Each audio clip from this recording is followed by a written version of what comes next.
డబ్బు, అనారోగ్యం, ఉద్యోగం, వ్యాపారం, అప్పులతో బాధపడుతున్నారా? మీకోసమే లాంచ్ యువర్ ఫ్యూచర్ ప్రోగ్రామ్.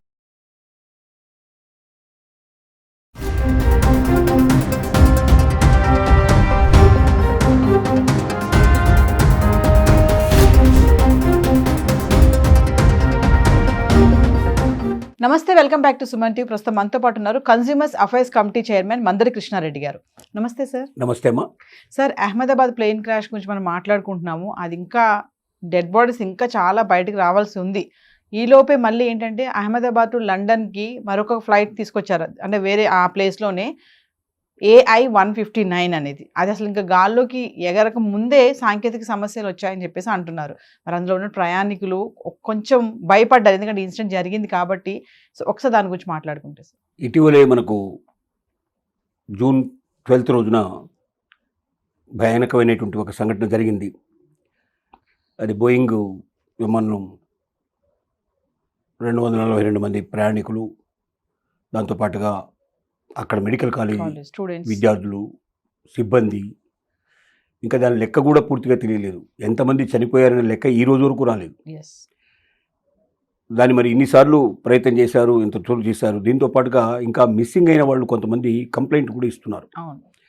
అంటే రోడ్డు మీద వెళ్ళేటువంటి వాళ్ళు కూడా వాళ్ళకి ఎఫెక్ట్ అయిందని, ఒక భార్యాభర్తలు ఇద్దరు కలిసి వెళ్తుంటే వాళ్ళు కూడా మిస్సింగ్ ఇప్పటివరకు కనబడలేదని, ఇలా ఒక 5 కేసులు మిస్సింగ్ కేసులు ఇప్పటిదాకా పోలీస్ స్టేషన్స్లో నమోదైనాయి. అంటే వీళ్ళంతా కూడా వైద్య సిబ్బంది కారు, వీళ్ళు అవుట్ సైడర్స్. అంటే ఆ సమయంలో అక్కడ ఉన్నారు వీళ్ళు. వాళ్ళకు కూడా ఎఫెక్ట్ అయినట్టుగా వాళ్ళు ఇంతవరకు కనబడలేదంటే దాని అర్థం ఏంటి? ఈ క్లాస్లోనే పోయారు అని చెప్పి వాళ్ళు అనుమానిస్తున్నారు, భయపడుతున్నారు. ఈ శవాల లెక్క తేలితే కానీ దాంట్లో ఎంతమంది ఉన్నారని బయటపడడానికి అవకాశం ఉంది. ఇప్పటిదాకా ప్రయత్నాలు జరుగుతున్నాయి. 162 మంది ఇప్పటికీ ఈ రోజుకు లెక్క కడితే 162 శవాలని పూర్తిగా వాళ్ళు DNA టెస్ట్ పూర్తి చేశారు. దాంట్లో 120 పైన శవాల్ని అప్పగించారు బంధువులకి. అంటే ఇంకా సుమారుగా 100 పైన ఇంకా లెక్క రావాల్సి ఉంది.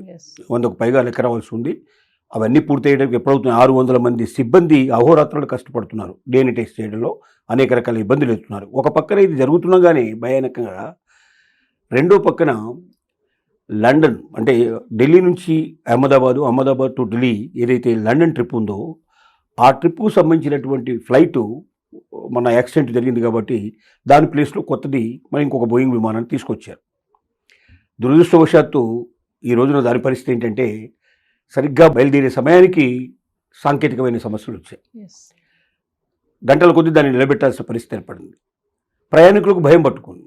ఎందుకంటే మొన్ననే జరిగిన సంఘటన కళ్ళ ముందు కనబడుతున్నప్పుడు అదే స్థానంలో వచ్చిన మరొక ఫ్లైటు ఫస్ట్నే ఎగరడం మొదలు పెట్టేటాగానే ఇంకా ఎగరకుండానే ఇంకా సాంకేతిక సమస్యలు వచ్చాయంటే ఎగిరిన తర్వాత ఒకవేళ వస్తే మా పరిస్థితి ఏమిటి అని ప్రతి ఒక్కరు కూడా భయపడే పరిస్థితులు ఏర్పడుతున్నాయి. అంటే ఒక్కొక్క సందర్భం ఎలా ఉంటుందంటే రోజు ప్రయాణం చేస్తున్న వాళ్ళమే, కానీ ఒక యాక్సిడెంట్ జరిగిన తర్వాత అదే రూట్లో మనం ప్రయాణం చేసినప్పుడు ఒక భయం అనేది ఎందుకో వస్తూ ఉంటుంది. మానవ సహజమైన విషయం అది. మనుషులు అనేవాడు ఏమవుతాడంటే రొటీన్గా జరిగేటి వాటికి ఇంపార్టెన్స్ ఇవ్వడు, కానీ సడన్గా జరిగేటువంటి దానికి ఇంపార్టెన్స్ ఆటోమేటిక్గా జీవితంలో ప్రవేశమవుతుంది. తన స్నేహితులు, తన చుట్టాలు, తన దగ్గర వాళ్ళు ఎవరైనా పలానా చోట ఇట్లా జరిగింది వాళ్ళు అన్నప్పుడు నెక్స్ట్ టైం వాళ్ళు అక్కడికి వెళ్ళినప్పుడు మనకు అక్కడ జరుగుతుందేమో అనేటువంటి భయం అనేది సహజంగా జరుగుతుంది.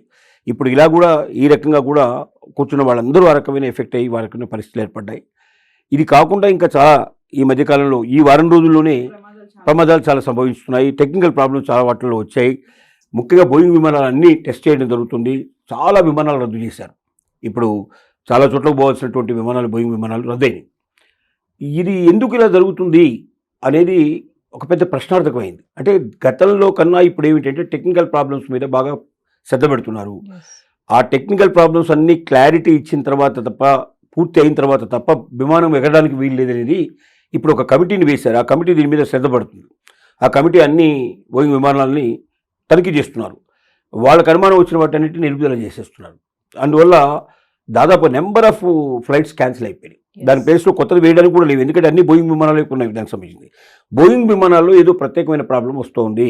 ఇది కాకుండా వరల్డ్ వైజ్గా కూడా చాలా చోట్ల బోయింగ్ విమానాలకి టెక్నికల్ ప్రాబ్లమ్స్ వస్తున్నట్టుగా, కొన్ని కూలిపోయినట్టుగా, ఇవన్నీ కూడా ఒకదానికొకటి ఇప్పుడు విశ్లేషించుకుంటూ ఉన్నారు. ఇప్పుడు ఈ విశ్లేషణలో ఒకవేళ బోయింగ్ విమానాలు సరైనవి కావు, ప్రయాణానికి అనుకూలం కావు అని అనుకున్నట్టయితే బోయింగ్ విమానాలను పూర్తిగా రద్దు చేసినా ఆశ్చర్యపడాల్సిన అవసరం లేదు. అయితే దానికి టైం పడుతుంది. అది ఎందుకంటే ఇంటర్నేషనల్ ప్రాబ్లం కాబట్టి అంత సులభం కాదు. ఏది ఏమైనప్పటికీ భారతదేశ పరిస్థితి ఇప్పుడు ఎలా ఉంది అంటే విమాన ప్రయాణం చేయాలంటే భయపడే పరిస్థితి పడింది. ఇంకో దీనికి తోడుగా ఈ వారంలో చూసుకున్నట్టయితే దాదాపుగా 5.9% సుమారుగా ప్రయాణికులు తగ్గిపోయారు. అంటే దాదాపు 6% ప్రయాణికులు విమానాల్లో ప్రయాణించే వాళ్ళ సంఖ్య తగ్గింది. అదే సమయంలో రైలు ప్రయాణికులు పెరిగారు, వేరే ప్రయాణికులు పెరిగారు. అంటే ఏమవుతున్నారు, షిఫ్ట్ అయిపోతున్నారు. విమానాల్లో ప్రయాణం చేయడం కన్నా దగ్గరగా వెళ్ళేటువంటి వాళ్ళు కానీ, అవకాశం ఉన్న వాళ్ళు కానీ, ఇప్పుడు మనం జాతీయ ప్రయాణంలో ఒక రాష్ట్రం నుంచి ఇంకో రాష్ట్రానికి పోవాలన్నా, ఢిల్లీ నుంచి ఇవాళ హైదరాబాద్ రావాలన్నా, ఇంకో చోట రావాలన్నా రైలు మార్గాల్లో రావచ్చు. మనం రోడ్డు మార్గాల్లో కూడా బస్సెస్ ఇప్పుడు ఎంతగా ఇంప్రూవ్ అయినాయి అంటే ఇప్పుడు పెద్ద పెద్దవి మనకు హైవే రోడ్స్ బాగా డెవలప్ అయ్యడం వల్ల గతం లోపల 24 గంటలు ప్రయాణం చేసే ప్రయాణం వల్ల 8 గంటలు 9 గంటల్లో పూర్తయ్యే పరిస్థితి ఏర్పడింది. ఎందుకంటే 6 లేను 4 లేను అట్లా విపరీతమైనటువంటి మంచి జాతీయ రహదారులు అంతర్జాతీయ రహదారుల కన్నా మించిపోయేట్టుగా ప్రమాణాలతో ఏర్పాటు చేస్తున్నారు. కాబట్టి ప్రయాణం చేసే అవకాశం ఉన్నప్పుడు సేఫ్గా మన కారులో మనం ప్రయాణం చేయొచ్చు కదా, లేకపోతే మనం దీనికన్నా ట్రైన్ ప్రయాణం మనం ఎంచుకోవచ్చు కదా. ట్రైన్లో మనం ఏసీ ఫస్ట్ క్లాస్ తీసుకున్నట్టయితే ఫ్లైట్లో ప్రయాణం చేసినట్టు ఉంటుంది, హాయిగా నిద్రపోతూ కూడా ప్రయాణం చేసే అవకాశం ఉంటుంది. ఇంకొంచెం ఎక్కువ టైం తీసుకుంటుంది. సిటీ నుంచి ఇంటి నుంచి ఎయిర్పోర్ట్కి పోయి ఎయిర్పోర్ట్ నుంచి ఇంటికి రావడానికి కనీసం ఎట్లాగైనా 2 గంటల నుంచి 3 గంటల టైం పడుతుంది. ఆ 2-3 గంటలు ఇంకా ఎక్స్ట్రా పెట్టుకుంటే 1 గంట 2 గంటల తేడాతో మనం చేరుకుంటాం అనే పరిస్థితి. ఇంకోటి దాని ఫ్లైట్ ఛార్జెస్లో ఒక 1/4 పెట్టినా కూడా ప్రయాణం జరుగుతుంది. అంటే ఛార్జీలు మిగులుతాయి, సుఖవంతమైన ప్రయాణం అవుతుంది, సేఫ్గా ఉంటుందనే పరిస్థితి. అలాగే ట్రైన్లో ఒక 2-3 యాక్సిడెంట్ టక్ జరిగిందంటే ట్రైన్ యాక్సిడెంట్ కూడా ఇదే పరిస్థితి ఉంటుంది. కొంతకాలం మళ్ళీ 5% 4% తగ్గుతారు. మళ్ళీ ఇది సహజమైనట్లయితే శ్మశాన వైరాగ్యం ప్రసూతి వైరాగ్యం లాగా కాసేపు మనిషి దాని గురించి ఆలోచిస్తాడు, కొంచెం దాన్ని భయపడతాడు, తగ్గుతాడు, మళ్ళీ అన్ని ప్రమాణికంగా పర్ఫెక్ట్గా నడిచడం మొదలుపెట్టిన తర్వాత దాంట్లోకి వస్తాడు. కానీ ప్రస్తుత పరిస్థితిలో మాత్రం సుమారుగా 5.9% ప్రయాణికులు డ్రాప్ అవడం అనేది కూడా ఆలోచించదగ్గ విషయం. ముఖ్యంగా బోయింగ్ విమానాల్లో చాలా ప్రమాణాలు పాటించడం లేదని తెలిసింది. దీనికి కారణాలు ఏమిటి? ఎందుకంటే ఇది ఇంతకుముందు ఎయిర్ ఇండియాని గవర్నమెంట్ ఆఫ్ ఇండియా నడిపించేది.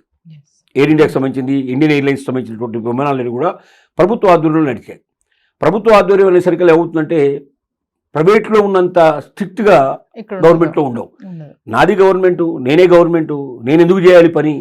అందుకే మన ప్రమాణాలన్నీ నశించడానికి కారణం ఏంటంటే మనకు 2 రకాల ఎకానమీలో మొట్టమొదటి సిస్టమ్ లోపల ఒకటేమో ప్రభుత్వ రంగంలో ఉండేటువంటి పరిశ్రమలు ఉండేవి, కొన్ని ప్రైవేట్ రంగంలో పరిశ్రమలు ఉండేవి, కొన్ని మిక్స్డ్గా ఉండేవి. అంటే ప్రభుత్వం ప్రైవేట్ కలిపి నడిచే పరిశ్రమలు ఉన్నాయి. భారతదేశం స్వతంత్రం వచ్చిన తర్వాత అన్ని ఇండస్ట్రీస్ గవర్నమెంటే చాలా వరకు మేజర్ ఇండస్ట్రీస్ డెవలప్ చేసింది. తర్వాత ప్రైవేట్ రంగం లోపల రావడం జరిగింది ఇవి. కానీ ప్రైవేట్ రంగానికి ప్రభుత్వ రంగానికి పోల్చుకుంటే ప్రభుత్వ రంగంలో ఉండే ప్రమాణాలు చాలా తక్కువగా ఉంటాయి, ప్రైవేట్ రంగంలో ఉండేవి చాలా ఎక్కువ ఉంటాయి. ఇప్పుడు బిఎస్ఎన్ఎల్కి ఉన్నటువంటి అవకాశాలు అసలు మిగతా దానికి లేవు వాస్తవంగా. అన్ని ఆఫీసులు, అంత విశాలమైనటువంటి వాళ్ళకి పని చేసుకునే అవకాశాలు అన్ని చోట్ల ఇంత పరిపూర్ణంగా కొన్ని లక్షల కోట్లకు సంబంధించినటువంటి ఆస్తులు ఉన్నాయి బిఎస్ఎన్ఎల్కి. కానీ బిఎస్ఎన్ఎల్కి మించి వాళ్ళ ప్రైవేటు సంస్థలు ఏవైతే ఉన్నాయో చొచ్చుకుపోతున్నాయి. ఎందుకంటే దాని అర్థం ఏమిటంటే ప్రభుత్వ రంగం లోపల ఒక లెథార్జీ ఉంటుంది. ఒక ఏంలే మనదే కదా, మనం చేయకపోతే ఎవడు కొడతాడు, మనల్ని ఎవడంటాడు, ఏమనంటే యూనియన్ ఇమీడియట్గా స్ట్రైక్ మొదలు పెడతాం, ఇలాంటి రకాల వల్ల ప్రభుత్వ రంగం మొత్తం నాశనం అయింది. అందుకే ఇక్కడ బోయింగ్ మీద కూడా ఆ ప్రమాణం కనబడుతోంది. బోయింగ్ విమానాలు ప్రభుత్వ రంగంలో పనిచేసినప్పుడు లెథర్జీ ఏదైతే ఉందో ఆ స్టాఫ్ను మొత్తం తీసి కొత్త స్టాఫ్ను పెట్టలేదు, కొత్త స్టాఫ్ పాత స్టాఫ్ని తీసుకున్నారు. ఆ పాత స్టాఫ్ను చూసి కొత్త స్టాఫ్ కూడా చెడిపోయే పరిస్థితులు ఏర్పడుతున్నాయి. కాబట్టి దీన్ని పూర్తిగా అన్ని రకాలుగా కూడా దీన్ని ఎక్కడెక్కడ లెథర్జీ ఉందో మొత్తం తీసేసి ప్రతి టెక్నికల్ ప్రాబ్లమ్ని సాల్వ్ చేసుకుంటూ ప్రమాణాలన్నీ కరెక్ట్గా 283 ప్రమాణాలు పూర్తి కావాలట. అంటే ప్రతి విమానం ఎగరాలంటే 283 ప్రమాణాలు మొత్తం చెక్ చేయాలి. కానీ వీళ్ళు 283 చేయిస్తున్నారా లేదని డౌట్ అవుతుంది. కొన్ని దాన్ని తప్పించేస్తున్నారు, వాటి గురించి పెద్ద పట్టించుకోవడం లేదు. ఆ పట్టించుకోనటువంటి ఏ ఒక్కటైనా కూడా, ఎందుకంటే గాలిలో ప్రాణాలు గాలిలోనే కలిసిపోయే పరిస్థితులు ఏర్పడతాయి. దానికి ఉదాహరణ మనం చూసినటువంటి సంఘటనే.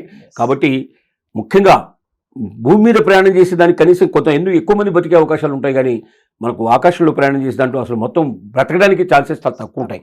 కాబట్టి ఇంత డబ్బిచ్చి కాస్ట్లీ లైఫ్ అయితే ఇప్పుడు ప్రయాణం లోపల విమాన ఛార్జీలు విపరీతంగా ఉంటాయి. ఒక లండన్ పోయి రావాలంటే కనీసం ₹1,00,000 పైనే ఉంటుంది, కానీ టికెట్ అందుకని తక్కువ ఉండదు. అంటే ₹1,00,000 వెచ్చించి ప్రాణాలు తీసుకుంటున్నారు అనమాట. అంటే డబ్బులు ఇచ్చి ప్రాణం వాళ్ళ ప్రాణాలు వాళ్ళు పోగొట్టుకోవడానికి డబ్బులు ఇవ్వాల్సిన పరిస్థితి ఏర్పడుతుంది. కానీ జాగ్రత్తగా ఉండాలి. తప్పనిసరిగా ఒక బోయింగ్ విమానాలనే కాదు, మిగతా విమానాల్లో కూడా 1కి 4 సార్లు ప్రమాణాలు పాటిస్తున్నారు. లేదా ప్రమాణం పాటించిన వాళ్ళకి ఎట్లాంటి శిక్షలు ఉండాలంటే మళ్ళీ జీవితంలో ఇంకా కూడా ఆ శిక్ష చూసిన తర్వాత మళ్ళీ తప్పు చేయడానికి భయపడే పరిస్థితులు ఉండాలి. అప్పుడే ముఖ్యంగా మన న్యాయ వ్యవస్థలో కూడా చాలా లోపాలు ఉన్నాయి. ఈ లోపాలు సవరించకపోవడం వల్ల ఒక్కొక్క కేసు 10 ఏళ్ళు 15 ఏళ్ళు 20 ఏళ్ళు తీసుకోవడం వల్ల ఈ లోపల వాళ్ళు బెయిల్ తీసుకొని బయటకు వచ్చేసేసి మహారాజులాగా డిగ్నిఫైడ్గా బతకడం అనేది మొదలుపెట్టిన తర్వాత ఏముందిలే మనకు కూడా కాస్త 4 రోజులు మనం జైల్లో ఉంటే బెయిల్ వచ్చేస్తుంది బయటకు వచ్చేస్తామన్న భయం లేని పరిస్థితులు ఏర్పడ్డాయి. వీటన్నిటినీ సరి చేసుకొని మన రాజ్యాంగాన్ని కూడా మనం సరి చేసుకొని శిక్షలు చాలా గట్టిగా కఠినంగా ఉండే పరిస్థితి ఉంటే తప్పనిసరిగా ప్రతి ఒక్కరు భయపడతారు, ప్రతి ఒక్కరు తమ డ్యూటీని సక్రమంగా నిర్వహిస్తారు. అప్పుడు మాత్రమే మన ప్రాణాలకు రక్షణ ఉంటుందని ఈ బోయింగ్ విమానాలు మనకు నిరూపిస్తున్నాయి. Thank you sir.